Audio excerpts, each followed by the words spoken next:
Previously on AMAKA KABOYO, the peaceful house. Buterevu. Omukazi tanadda. Bino bye twasemayo kwekanya ku maka ga Kaboyo. Ahona, koma wano ngonga omukazi wa mugobye, simayo omukazi wa mugobye. Sebo gwaya yajja. Koma okola okiwa. Namugamba agende. Abacha mubuuza. Era ne muliwe mulabirako. Lodi yakamutemera nti tayagala kumanya. Tayagala na kumanya bikwatagana ku mukazi. Uno yamubuuza kimu kati obeera wotya. Nga bagamba Empire Movies Productions Kasenge nga begasa mu TAMZ Media Uganda ne bajja kutuusa kano ketwolekedde. Era nga tugenda kwatolekera ka cinema kagenda okubeera akasufo kamala. Na bagamba it's all about your boy VJ ISMA Uganda. Era nga zema nkatune mulamba. Yakaisa amaka ga Kaboyo, The Peaceful House season ya 2 kano katundu ka 39 njagala wekanye. Mukasa kano mukutandika kano sebo yakatandikidde bali ku Peaceful House. Musajja omaka muno Sebo Kaboyo yali akedde kulongoosa.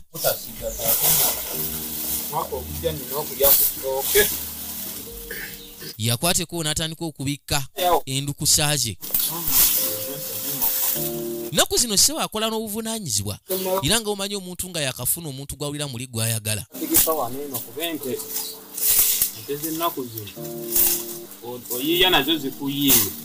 Wuno nakyala yamuyita anti mukwano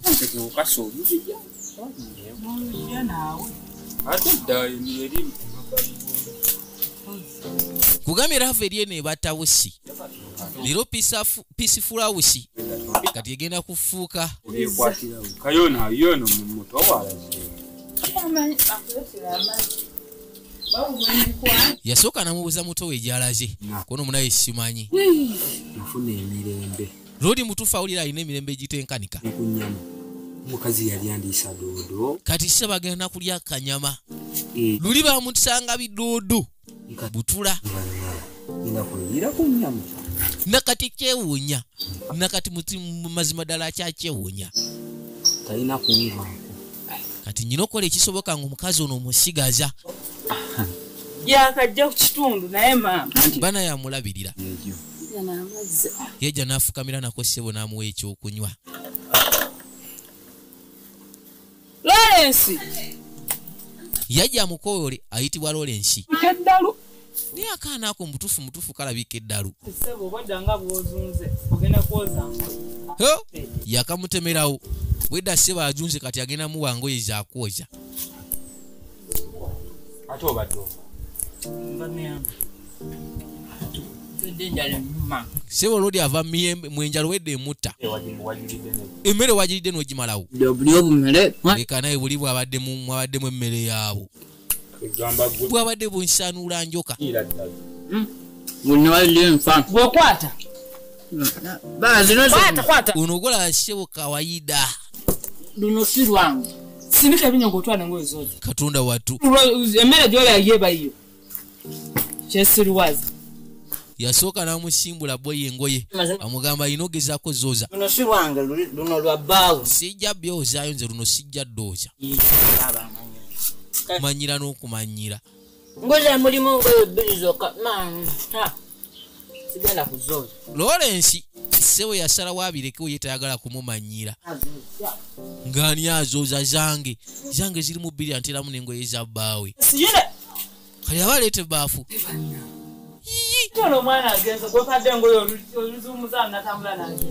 atakutte wambadde manyi azitwala wali wagendoza Sebo olumuwadde engoye Lodi agayinza kisha temujja kumanyira mundekeemu nammwe oba ayagala oba tayagala ajja zooza. Nakyala Sebo yagamba kimu ono mwana asaaga ajja kwoza engoye alimba wanze simutegeera ama mukwana badde nkusaba ondeteyo ku mazzi yamusaba akwateko we yagenda aleeteyo ku tuzzi yasigala eka ng'afumba tayinza galeeta neyamugamba obaga abadde eralikira munaye anti yandibadde agaleeta tuka bulungi nkugambye ekiri wano bali mu habati guli ogwalagirwa yakwateko wona ayolekera agende akima amazzi bwengula ebyange nenfumbira n'olya n'owoomerwa wuliriza nakyala owooza watuuka kale birye ku ssente zange buli kimu nja kikolera mpaka tondifuna kyenjagala nga nabagamba abakazi bano bananga ebise ebisinga ne bebi wange batulimba kale yasala wakubira ebbebi we uno golaba ssebo naye alina gwayagala muli gwawulira gwafiirako kibubu we waje biva kati ye Kaboyo agenda maaso n'okulya ennyama buli kimu ayagala asangewo ekintu tamanyi wajje biva naye paka nga maze ofuna kyenjagala jakola buli kimu kale kakati nakyala kye yagamba mbadde ninamu obuzibuzibu lwakuba navaayo kale nga sagamba bw'atyo yasala wakubira ebbebi w'essimu wabbaawe ssente kati mbadde nafunamuko obuzibuzibu musaba ku ssente ndi mukyalo munnange mama yalwala ali ku kitanda wuliriza abakyala kyokka naffe tumulaba ali muddya wa Kaboyo nti lwaki obadde otukawo nga siriiyo kati kyembadde okusaba onfunyeyo ku ssente mbeere bulungi ssebo yamulimba nga bw'ali mu kyalo era ng'ayagalako ka ssente maama ye mulwadde naye ngeno ali mu bufumbo bwe nnyini buli obwalagirwa ziba teziri busanga neguwo ku kyalo kawaida muba nange kintu gwa mpulira ontami bambadde galami yajayo ssebo kibooko galamira ssebo yagala kunkuba nakyala ssebo yewunya omutwe yamukambuwalira mwebale kulaba HGTV era nga tubategeeza nti Empire Movies Production abakuzanyira firimu ze ezibeera ensufu kamala nga omuko omubbi effujjo maka twejjeko stress ekibo kya namwandu beetaaga abazannyi ba firimu ne bw'oba tozannyangako jjukira nti bakuzanyira ne kano kitugenda maaso n'okunyumirwa akayitibwa amaka ga Kaboyo akasufu kamala okumanya ebisingawo kuba 075 46 67 52 oba 075 3 46 72 mwebale kunyumirwa nagulonda baba nunze jja kuyishamu Katonda watu Kaboyo wajira abadde ayagala kunku era nangamba mbuno era agala bire ya nene nangachana kwamanyira yakakwata sabo yagala kunkuba kati kankugambe wano wange ogenda kuba uchabo cha samira oyagala kunkuba wani yankuba Kaboyo sebo yamugamba galamira sijja bigalamira yandeta wano kunkuba oyagala kuba yandeta kunkuba Katonda watu banange kiki kino kye wandeetera kubulire angambi agalamira kankubulire soya saba kankubulire ebigambo byo bino wanovaawo kubibiro inakukola keki okwetonda oba okufuluma kanzireeti ono debula banange yaleeta mutowe naye mutowe atalabika amusingako kitawo yakulemerera nekuyamba nekuza toyina kyoyina kwata akaveera akwesebo kitawo yakulemerera nenkuyamba nenkukuza kata tonfuukidde sebo omera simanyirwa musajja gwe mbeera naye ate gwe omwana azirako obuziga siya buloolo Katonda watu amugobye wamubulirira ono omwana nga ayagala kukuba mazima Kaboyo yeewuunya mbagambye abakyali ku TV yamwe mwe musigale nga mutyuninze era ng'olina VJ ISMA Uganda ku 07565737 gwakanyumirwa sindikako obubakawo kati omutonga agezi yagera bali ssebo munda n'asooka ajja wano ku nnyama gye baali baguze njagala wekkaanyi gyemubuusa naye mazima ddala omwana oyo koono yagaana okusoma Kaboyo ne weebuuza omwana omuto agaana okusoma siba sitoli ki kati se omukasi akano yakwata ekkubo n'ayolekera ebbali yajja wakyaliwe alani vindamu katono naawe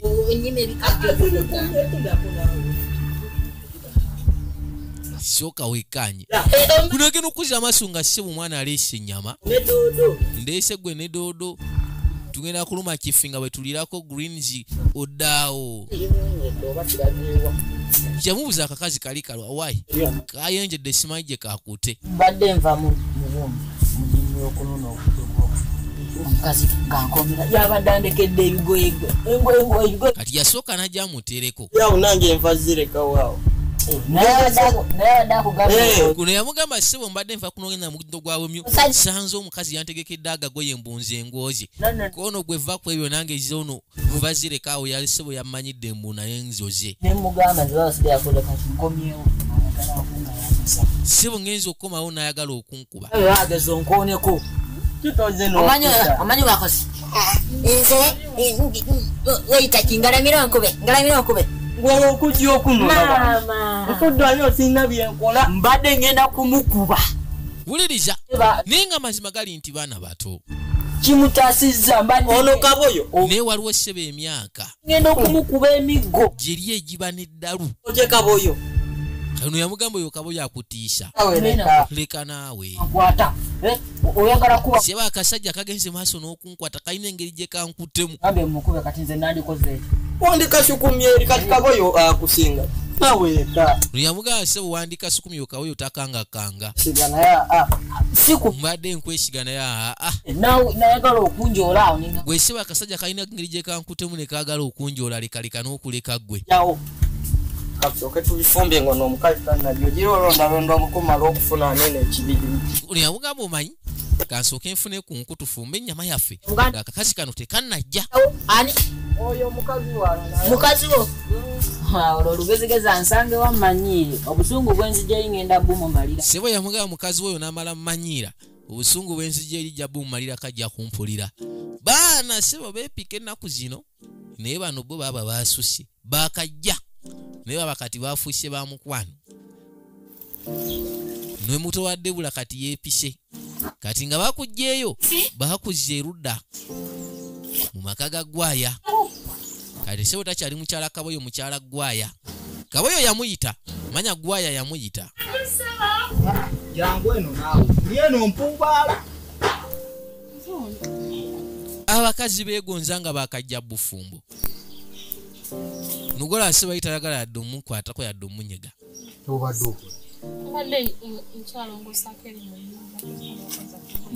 ndieno mpubaala gwe mboyo zangoye vaona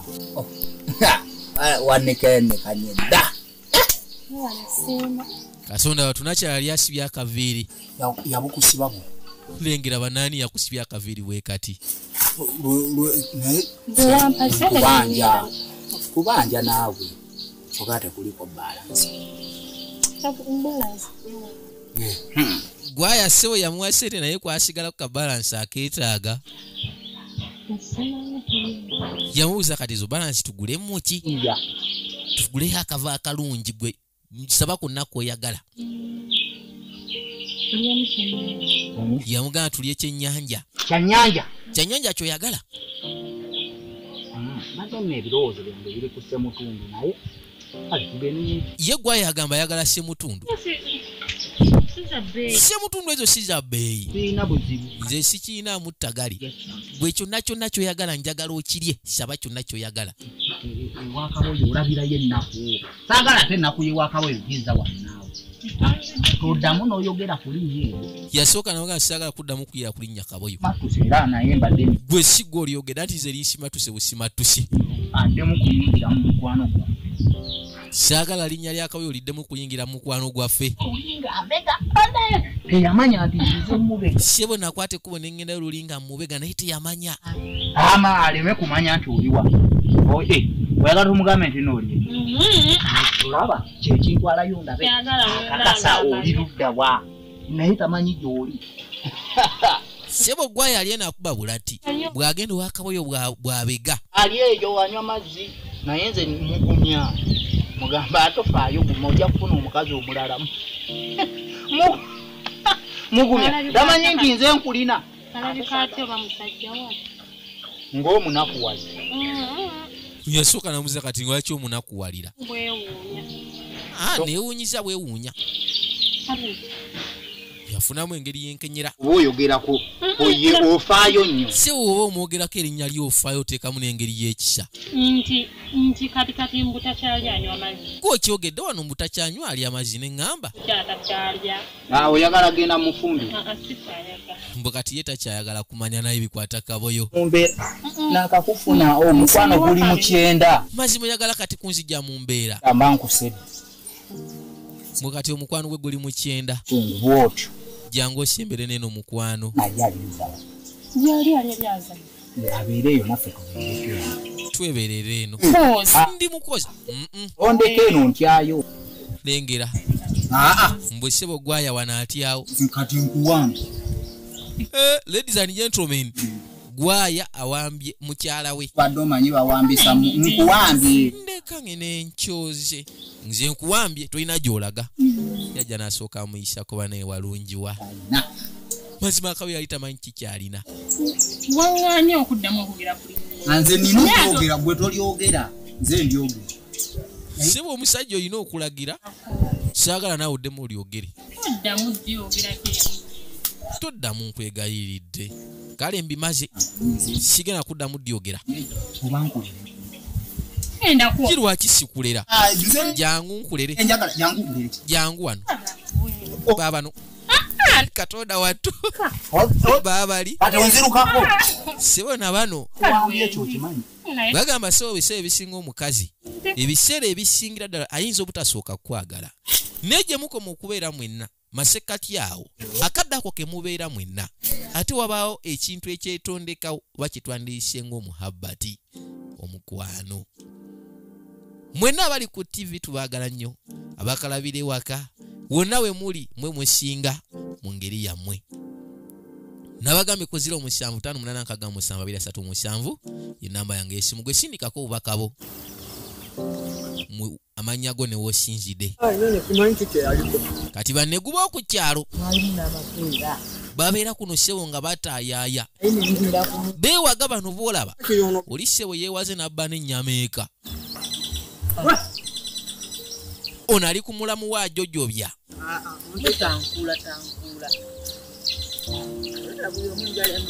baagaana okusoma baagala ssebo kulunda bumyu na kutunda kedo mubo yefunire ssente soke tutulireko wano mwana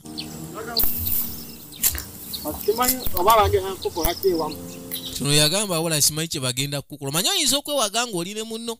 ogituuka ne gikuwunyira wekka hati nze baba ayinza okunsonyiwa naye omuko kuno ng'oddugala si ddugala nnyo naawe kandi soka wekanye empaleyo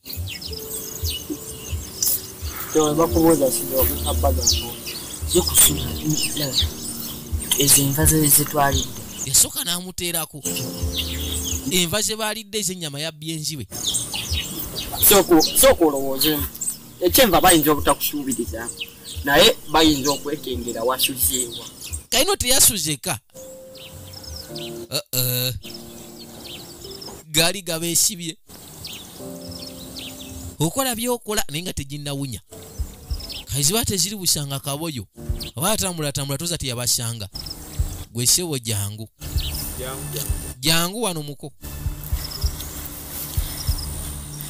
manyi oba otyamu mukowo munnange yasooka n'amubuuza gye yasuze kyeyasandikirako anti nasuze wa mukwano gwange tewasuze waka wagambye ani nkusigina sula waka tewasuze waka twakunoonyeza ekiro kiramba gwe omuntu eyakajja ku kitundu oŋŋamba otya nti wasuze wa mukwano gwani yoono seba obeerawo sempijja eno waggulu jjukira sempijja kyaliwe wafunye nadda mikwano gyose yakajja ku kitundu naye maama alisaawo envu simanya gwe watuttenga yamubuuza nti gwe wazitutte kono sinazitwalako vuddewo ne zibula lwaki wavuddewo ne zibula sinatwala kunva yebiki bino byoyambadde neokuza amaaso nga ssebo negu omanye okubeera nego olina okubeerawo n'obuntu obw'enjawulo omwana weyo embeera gye weeyisaamu eraba bino biki bino byoyamba dabalaba wenna bw'ofaanana enva zaabuze tezirabikako naye gwe bw'obanga gwe wazitutte gwe kenna kizuula nga gwe wazitutte mu byonna byaluma Kaboyo wawula ekyasinga okumuluma zaali nva ez'akanyama. Ngenda kusaba Mukama bankumire tusiikane mu kagenda okubeera aka 40 mbadde ISMA Uganda mubeere bulungi mweraba.